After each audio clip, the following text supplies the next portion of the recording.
5 round colour design, 5টি ভিন্ন ভিন্ন রং নিয়ে বৃত্ত করে ব্রাশ টুল দিয়ে এই ডিজাইনটি তৈরি করা হচ্ছে। তো এই ডিজাইনটি একটি ফ্লাওয়ারের মতন। তো আপনারা সম্পূর্ণ ভিডিওটি দেখলে অবশ্যই এই ডিজাইনটি করতে পারবেন।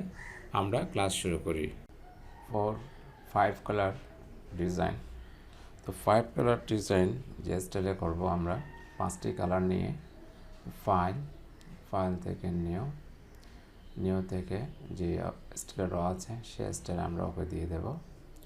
ওকে করার পর এখানে র আছে আপনার গ্রেডিয়েন্ট টুল। তো গ্রেডিয়েন্ট টুল এখানে ফরগ্রাউন্ড আমরা একটি লাইট কালার নিচ্ছি। করার পরেই আমরা আরেকটি ডিজাইন করছি। এখানে রয়েছে ব্রাশ টুল। তো ব্রাশ টুল সিলেক্ট করে এখানে সাইজ নিচ্ছি। এখানে সাইজ দেখতে পাবো, সাইজটা নিলাম, স্পেস দেব। তো ব্রাশ টুল নেওয়ার পর এখান থেকে ফরগ্রাউন্ড যে কোনো একটি কালার নেব। কালার নিয়ে এটাকে আমি রাউন্ড করে দিলাম এভাবে। তারপর আবার ফরগ্রাউন্ড কালার নিয়ে ব্ল্যাক দিলাম, রাউন্ড করে।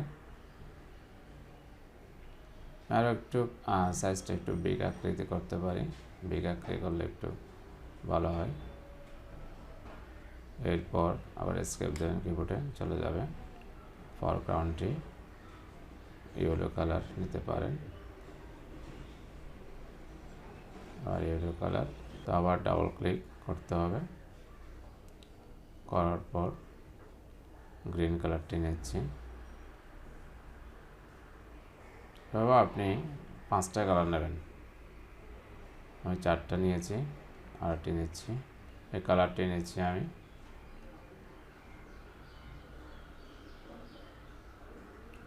নেওয়ার পর কমপ্লিট হলো।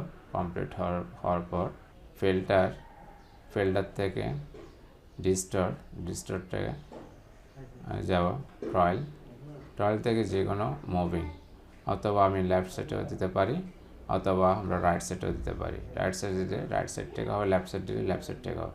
রাইট সাইড থেকে ওকে দেওয়ার পর এটা রাউন্ড হয়ে যাচ্ছে। তো কন্ট্রোল F 1 2 3 4 5 ক্লিক করলাম, এভাবে মুভিং হবে। যে কোনো একটি স্টাইলে আপনি এটা ডিজাইন ইউজ করতে পারেন। তো এই ডিজাইনটি করে নেবেন, অবশ্যই আপনারা পারবেন। তো ভালো লাগলে অবশ্যই আমার চ্যানেলটি সাবস্ক্রাইব করবেন। আজ এ পর্যন্ত, ভালো থাকুন, সুস্থ থাকুন। আসসালামু আলাইকুম।